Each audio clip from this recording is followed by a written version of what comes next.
당연한 듯 한번 가입해놓고 계속 쓰고 계시는 인터넷 TV 3년 이상 쓰고 계시다면 비교원에서 갈아타시고 사은품도 챙기시기 바랍니다. 인터넷 TV 신규 가입 시 52만원, 휴대폰 구입 시 최대 50만원, 정수기 렌탈 시 최대 30만원, 이렇게 다 합치면 최대 132만원의 혜택을 만나실 수가 있습니다. 기존의 혜택보다 더 늘어났습니다. 여기에 인터넷 가입한 후에 쓰던 휴대폰 알뜰폰 그대로 통신사 변경만 해도 최대 30만원 혜택이 있고요. 본인이 가입한 후에 추천을 통해서 지인을 가입시키면 한 사람당 4만원짜리 모바일 상품권을 무제한으로 드리는 이벤트가 있습니다. 개인정보 보안 철저해서 한 건의 사고도 없었고요. 8억 이상의 보증보험에 가입해 있는 비교원, 인터넷 TV, 휴대폰, 정수기 비교는 비교원을 이용해서 혜택도 누리시고 한번 서비스도 이용해 보시기 바랍니다. 자세한 내용은 1670-2571 전화로 상담 신청하시거나 아니면 더보기에 있는 링크 이용해 주시거나요. 또 네이버에 비교원 검색하셔도 상담 신청이 가능하니까 많이들 이용해 주시기 바랍니다.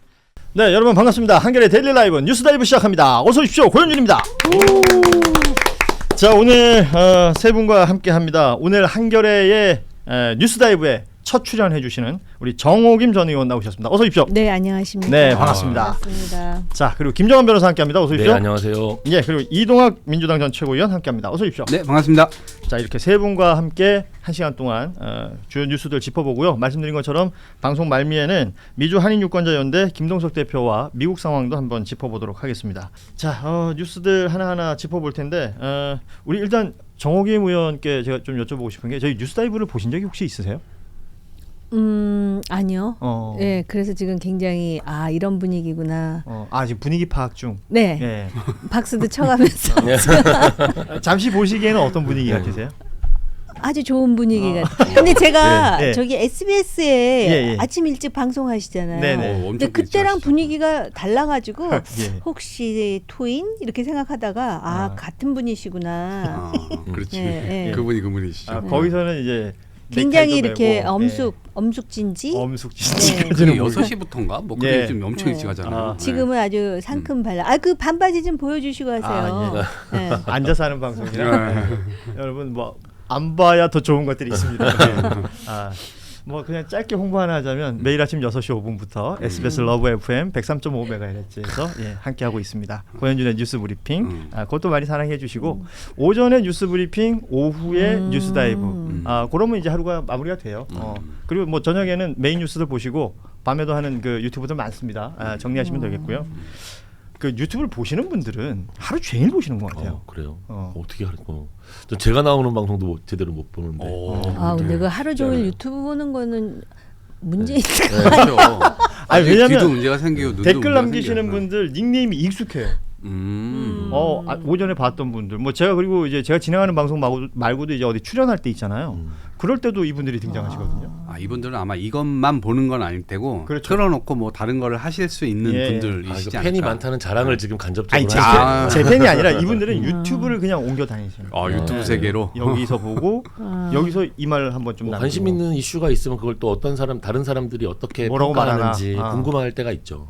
오늘 김정환 어떻게 말하나 보자. 뭐 이런 분들이 있는 거죠. 자, 뉴스는 저희가 전해드리고 있고 저희 뉴스다이브는 이제 어찌됐건 맥락을 짚어드리는데 주된 관심사를 둡니다.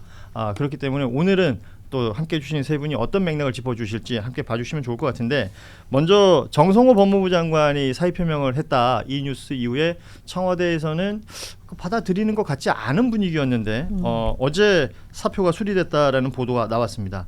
그러니까 후속 인선이 아직 이루어지기 전에 사표 수리 보도가 나왔단 말이죠. 일단 왜 정성호 장관이 사의 표명한 이후에 지금 1년의 상황들이 쭉 진행이 됐었잖아요.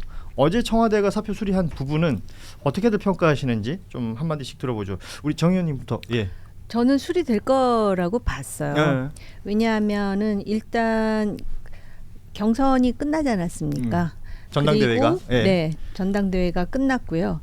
그리고 본인이 그동안 끊임없이 사의 표명을 했고 그다음에 전당대회 끝나자마자였나? 사표를 제출하잖아요. 근데 사실은 장관이 사의 표명하면은 정치적으로 굳이 사표라는 형식을 거치지 않아도 그럴 정도로 본인이 이제 더 이상은 못 버티겠다라는 의지를 보여준 것이고요. 그래서 아마 이번 국정감사는 이제 차관이 대신 하면서 아마 이제 장관 후보 중에서 몇 명 지금 이름이 거론되더라고요. 네네. 제가 볼 땐 그 중에 한 사람일 것 같아요. 왜냐하면은 지금 이재명 정부의 법무장관이라는 직책은 상당히 뭐 명예롭기도 하겠으나 부담스러운 직책이라고 생각하는 사람들이 많을 것 같습니다. 공소 취소 문제도 있고 또 보안 수사권 문제와 관련해 가지고 정성호 장관은 아무튼 그 이름 하나는 남겼죠. 보안 수사권 폐지를 끝까지 반대했던 법무장관. 이걸로 다시 이제 국회로 들어가는 거죠. 아, 우리 정 의원께서는 그 부분에 포인트를 두셨어요. 네. 저도 이제 사표를 빨리 받지 않으면 법무부에서 여러 가지 이제 위계 질서에 의해서 일이 돌아가야 되는데 아니 어차피 물러나겠다고 의사표명을 한 법무부 장관이 있어봐야 거기에서 령이 서기도 어려울 테고 오히려 아래에선 도대체 뭐 어디에 이제 뭐 이거를 주파수를 맞춰야 되는 거지 이런 혼란스러움이 좀 있었을 것 같아요. 그래서 오히려 차기 뭐 내부적으로는 이미 뭐 검증 절차에 들어갔다고 저는 생각을 하는데 예, 이제 뭐 그런 부분들이 진행이 됐으니까 청와대에서도 오케이 한 것이 아닌가 이렇게 생각합니다. 저도 이제 사표가 수리될 거라는 거는 뭐 너무 기정사실이었지만 전 시기적으로 너무 안타깝다는 생각을 했어요. 타이밍이. 예, 지금부터의 30일, 지금 8월 말부터 이제 9월까지 이 30일이 얼마나 중요한 시간이냐 하면 10월 2일 날 공소청법이 이제 시행이 되는데 그것을 앞두고 공소청과 관련된 준비를 하는 작업이 아직 마무리가 전혀 안 됐거든요. 예. 저는 아무래도 그 작업까지는 그래도 좀 진행을 하시고 또 사이가 왜냐하면 새로 법무부 장관을 임명해도 인사청문회 등 일정을 고려하면 지금 앞으로의 가장 중요한 30일이 지금 장관 공석이 되거든요. 그러면 차관이 지금 대행을 하게 되는데 차관이 현직 검사님이세요. 그렇죠. 현직 검사가 지금 공소청법과 관련된 여러 가지 준비를 하게 되는 게 모양새 자체도 그렇지만 실질적인 내용에 있어서 공소청법이 시행되는 데 있어서 여러 가지 문제가 생길 수밖에 없다. 그러니까 문제라고 말씀드리는 건 뭐냐 하면 공소청법이 시행되는 거는 기정사실이지만 어떤 방식으로 시행되는지에 대한 대통령령이 아직 결정이 안 됐거든요. 그렇죠. 직제라고 하는데요. 예. 그게 지금 준비되는 과정에서 장관이 물러나면서 검사의 손에서 공소청법이 준비되는 그런 상황이 맞이하게 된 게 좀 약간 안타까웠어요. 그러니까 건강 문제를 얘기했단 말이에요. 건강 문제를 얘기했는데 어제 그 소위 말하는 이제 마지막 퇴근길에서 기자들하고 했던 여러 가지 이야기 중에 그러니까 국회로 돌아가서 역할을 하겠다라는 얘기를 또 했습니다. 그러니까 건강 문제와 역할을 하겠다라는 문제는 좀 부딪히잖아요. 그러니까 어찌됐건 그러니까 지금 말씀하신 법무부 앞에 놓여져 있는 큰 숙제가 네, 있는데 너무 큰 숙제죠. 그 숙제를 법무부에서 하려고 하지 않고 국회에서 하려고 한다는 건 법무부에서 진행되는 것에 대해서 뭐 어떻게 보면 불만이 있다 혹은 아니면 우회해서 저쪽에서 다른 얘기를 하겠다 뭐 이게 좀 다르게 느껴지지 않습니까? 그렇죠. 정치인 네. 장관이기 때문에 전 충분히 정치적 소신을 드러내는 과정이다라고 생각을 하고요. 그러니까 소신을 드러낸다. 예, 뭐 물론 이제 몸이 아플 수도 있죠. 그 아픈 게 우리 눈에 보일 수도 있고 안 보일 수도 있고 이제 그런 거기 때문에 뭐 건강 문제와 관련돼서는 그럴 것 같고, 근데 이제 지금 이 문제가 앞으로 벌어지게 될 여러 상황들이 민주당이나 대통령에 좋지 않을 거예요. 그래서 그 측면을 정말 저희가 철두철미하게 준비를 하지 못하면 그러니까 앞으로 일어날 일들에 대해서 즉각 발생되면 즉각 대응하는 일부터 시작을 해서 굉장히 큰 문제가 노정될 거예요. 그래서 이건 다 누구나 예측할 수 있는 거기 때문에 아마 그러한 점에서 역할을 해야 되겠다. 그리고 이제 법무부 장관일 때와 장관직을 그래도 내려놓고 의회는 사실 문제 지적하고 뭐하고 이런 거잖아요. 법무부 장관은 책임을 져야 되는 자리고 이제 그런 부담이 조금 덜어지게 되면 뭐 아프신 것도 조금 이렇게 좀 덜어질 수도 있고 뭐 그런 측면들도 있지 않을까. 아니 이게 정파적으로 대부분의 어떤 사건이 벌어지면 이제 뭐 다른 정파 야당에서 국민의힘에서 이제 관련된 비판들이 나오게 되는데 지금 이 정성호 장관의 사의 표명에 대해서 국민의힘에서는 어떤 반응들을 보일 거라고 보세요? 지금 뭐 반응이 특별히 나올까요? 거기도 나름 바빠요. 거기도 뭐 예. 이런저런 일로 바빠요. 예. 그래서 그리고 이제 지금 이제 그 여당과의 이슈에 있어서도 중요한 문제들이 많잖아요. 네. 지금 제주도에서 벌어진 일도 예. 그렇고 그 외에 정책에 있어서도 지금 난항을 거듭하는 부동산 안정 대책이라든지. 근데 이제 정성호 장관 같은 경우는 사실은 국민의힘에서 문제를 제기한다면 이재명 정부의 법무장관으로서 할 만큼 한 측면이 있어요. 예를 든다면은 뭐 대장동 문제와 관련한 항소 포기라든지 또 특정 검사에 대한 뭐 감찰 문제라든지 또 무슨 인권위원회 해가지고서 뭐 과거 문제를 이렇게 이제 다시 한번 들여다보는 이런 거에 대해서 법무장관에게 굉장히 비판적인 시각도 많습니다. 그런데 마지막으로 그 보안 수사권과 관련해가지고 국민 여론 그리고 어떻게 보면은 법리적 그 합리주의에 입각한 그런 소신을 밝혔다라는 그 문제 때문에 좀 긍정적인 측면이 있는 것이고요. 그 다음에 본인이 국회에 가서 역할한다라는 거는 국회에 가서 법무장관 했던 경력을 바탕으로 해서 특별한 역할을 한다고 전 들리지 않아요. 원래 국회의원이었잖아요. 그렇죠. 그러니까 예. 본캐로 돌아가겠다는 거지. 여태까지 북회 하다가 본캐로 돌아가겠다는 거하고 본캐 할 때는 안 아팠잖아요.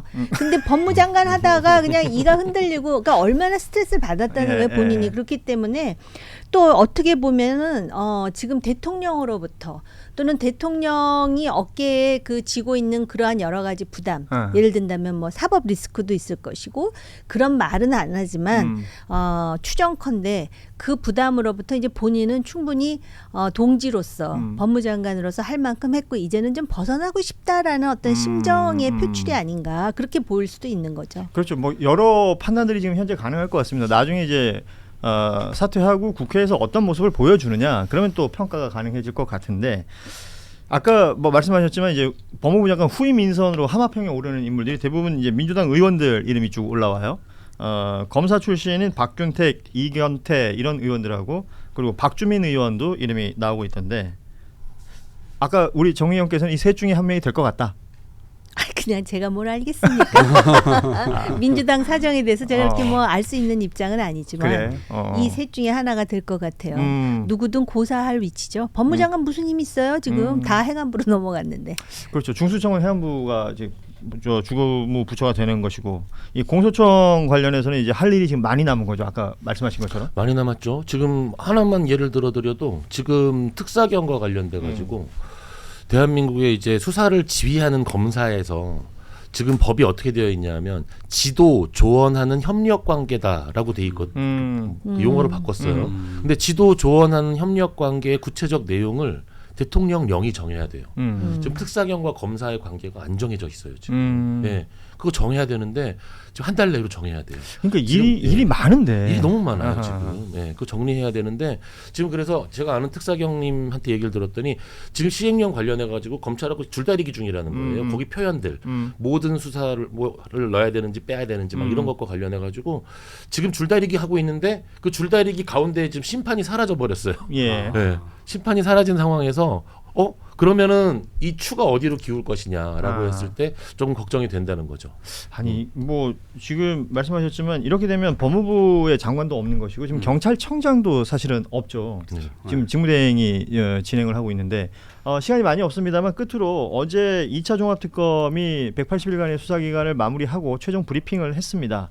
총 58명을 기소해서 재판에 넘겼고 모르겠어요. 그러니까 평가는 각각 하시더라고요. 뭐 성과가 있었다, 아쉬운 부분이 있다, 다양한 얘기들이 나오는데 이 전체적인 평가를 하면서 오늘 방송 좀 마무리할 수 있었으면 좋겠는데 일단 정호김 전 의원은 어떻게 평가하시는지요? 용두 3위로 끝난 수사 결과들 이렇게 여기 써 있네요. 예, 오늘 한겨레 기사 제목이기도 했습니다. 예, 저는 용두 3위였다고 생각을 하고 과연 지금 새 특검을 하고 그걸 다시 또 종합특검으로 2차 특검을 하고 이것에 대한 그 부담감을 특검 시스템 안에서 느끼고 있었던 것 같아요. 그렇기 때문에 사실은 기소율이 가장 낮았다면요. 상대적으로. 네, 그럼에도 불구하고 58명 그중에는 그 한때 이 내란과 관련해 갖고 저런 사람이 있다라는 것에 대해서 정말 자긍심이 있다라고 생각했던 사람들도 지금 이제 기소 대상이죠. 결국 재판 받아야 되는 것으로 알고 있는데 어쨌든 진실이 규명되기를 바라고요. 그 결론과 관련해서는 아직까지는 재판의 결과가 나올 때까지는 조금 조심스럽다라는 생각이 듭니다. 김정환 변호사는 어떻게 평가하십니까? 저는 많이 아쉬웠어요. 어제 그래서 이제 용주 3위보다 더 특검께서 이제 마지막 브리핑하는 거를 그래서 한번 일부러 찾아봤었는데 굉장히 뭔가 이제 결기를 가지고 발언을 하시더라고요. 저 정도의 결기를 가지셨는데 그러면 특검 우리가 정상적인 경찰과 검찰이 수사할 수 없는 것을 특별검사가 임명돼서 수사한다. 그러면은 포커스를 어디에 맞췄어야 했을 때 서울 양평 고속도로 사건이라든지 검사들이 어떤 일을 했는지에 대한 그러니까 포커스 자체를 좀 잘못 맞춘 부분이 있지 않은가. 여기 왜 자꾸 홍장원과 조성현 대령 이름이 나오면서 국민들이 관심이 결국 내란 극복이라는 큰 틀에서의 특검이 해야 될 일과 관련된 방향성과 관련된 너무 큰 아쉬움이 있습니다. 저는 그렇게 생각을 하고 있습니다. 그 뭐 잘 아시겠습니다만 1차 특검이 이제 3개의 특검이 있었던 거 아닙니까? 내란, 김건희 그리고 최혜병 특검 이렇게 3개의 특검이 있었고 여기에서 남아 있는 것들을 같이 이제 종합한다 그래서 2차 종합 특검이라고 불렀었는데 그러고 보면 1차 특검 끝났을 때에 비해서 뭔가 업그레이드된 게 뭐가 있나. 맞아요. 지금 이제 몇 가지 그래서 뭐 김태호 전 안보실 1차장이라든지 아니면 감사원의 유병호 감사위원이라든지 큰 성과죠. 이런 기소들에 대해서는 평가를 하는데 그러니까 이게 본류에 크게 접근을 못했다. 그래서 이제 용두삼이라는 표현들도 나오는 것 같습니다. 여기에 이제 논란이 되고 있는 인물이 이제 앞서 얘기했지만 홍장원 전 국정원 1차장 그리고 조성현 전 수방사 제1경비대장 이게 국민들도 헷갈려요. 이렇게 되면. 맞아요. 이분들이 그러니까 내란 특검에서 기소했던 건들의 참고인이었기 때문에 이분들이 공소 유지를 하는데 역할을 해줘야 될 부분이 있는데 종합 특검에서는 이제 피고인이 되는 거 아니에요? 네. 그러면 그 앞단의 내란 특검의 공소는 어떻게 또 유지가 될 것인가? 그러니까요. 뭐 이런 것들까지 지금 다 얘기가 되고 있는 상황이라서. 지난주에 여기 홍장원 차장 나와가지고 말씀하셨잖아요. 그러니까 참 공교롭게도 제 방송에 나와서 이야기를 나누는 그 시간에는 이 기소 여부가 판단이 안 됐을 때였어요. 근데 방송 중에 조성현 대령의 기소가 속보로 떴습니다. 그리고 방송을 마치자마자 기소가 됐다는 속보가 나왔어요. 저도 기분이 되게 이상하더라고요. 예. 어찌됐건 뭐 공창영 특검이 그러니까 수사기관은 수사를 하는 것이고 판단은 법원에서 한다라는 얘기를 어제 했더라고요. 그러니까 이 얘기가 뭔가 내포하고 있는 것들이 좀 있을 것 같다라는 생각도 저는 어제 좀 들었습니다. 예. 자, 이제는 남아 있는 수사는 이제 국수본으로 이첩이 되는데 국수본에서 뭐 특수본 등을 만들어서 상시적으로 이 수사를 해야 된다. 내란 관련돼서는 특히나 해야 된다라는 이제 권창희 특검의 얘기가 있었는데 그건 또 어떻게 진행이 될지 좀 보도록 하죠. 네, 제가 변호사님께 또 한 번 여쭤봐야 되는데 그 의심스러울 때는 피고인의 이해, 그 다음에 결국은 증거로 말해야 되는 거 아닌가? 그런 거죠. 이제 의심스러울 그 두 가지를 말씀드리고 싶었어요. 우리가 현대 형사사법에서 수사와 기소와 재판을 분리하는 게 의심스러울 때는 피고인의 이익으로라고 판단하는 건 재판이 대의 원칙인데 수사하는 사람 입장에서는 의심스러울 땐 피고인의 이익으로 해야지라고 하면서 얘도 범죄가 아닌 것 같아. 얘도 범죄가 아닌 거. 이러면 수사가 안 되는 거거든요. 근데 수사를 하는 사람은 강한 확증 편향을 가질 수밖에 없어요. 너는 범죄자다. 요거 통제해 주는 게 기소랑 재판이거든요. 근데 제가 생각하기에 이번 종합특검에서 수사를 하는 과정에서 확증 편향의 방향이 조금 잘못된 부분이 있지 않았나 저는 그렇게 생각을 하는 거죠. 좋습니다. 예. 자, 두 분과는 여기서 마무리하고 또 다음 시간 함께 해야 될 것 같은데 우리 정호영 의원 오늘 첫 출연이셨는데 괜찮았나요? 네, 제가 많이 배우고 갑니다. 네. 저도 너무 정치인 같은. 정치인. 아니 저는 그 마음에 없는 얘기는 안 해요. 고맙습니다. 예, 저희도 오늘 많이 배웠습니다. 감사합니다. 예, 두 분과의 시간은 여기서 마무리하고 또 다음 시간에 뵙도록 하겠습니다. 고맙습니다. 감사합니다. 고맙습니다. 당연한 듯 한번 가입해놓고 계속 쓰고 계시는 인터넷 TV 3년 이상 쓰고 계시다면 비교원에서 갈아타시고 사은품도 챙기시기 바랍니다. 인터넷 TV 신규 가입 시 52만 원, 휴대폰 구입 시 최대 50만 원, 정수기 렌탈 시 최대 30만 원 이렇게 다 합치면 최대 132만 원의 혜택을 만나실 수가 있습니다. 기존의 혜택보다 더 늘어났습니다. 여기에 인터넷 가입한 후에 쓰던 휴대폰 알뜰폰 그대로 통신사 변경만 해도 최대 30만 원 혜택이 있고요. 본인이 가입한 후에 추천을 통해서 지인을 가입시키면 한 사람당 4만 원짜리 모바일 상품권을 무제한으로 드리는 이벤트가 있습니다. 개인정보 보안 철저해서 한 건의 사고도 없었고요. 8억 이상의 보증보험에 가입해 있는 비교원, 인터넷 TV, 휴대폰 정수기 비교는 비교원을 이용해서 혜택도 누리시고 한번 서비스도 이용해 보시기 바랍니다. 자세한 내용은 1670-2571 전화로 상담 신청하시거나 아니면 더보기에 있는 링크 이용해 주시거나요. 또 네이버에 비교원 검색하셔도 상담 신청이 가능하니까 많이들 이용해 주시기 바랍니다.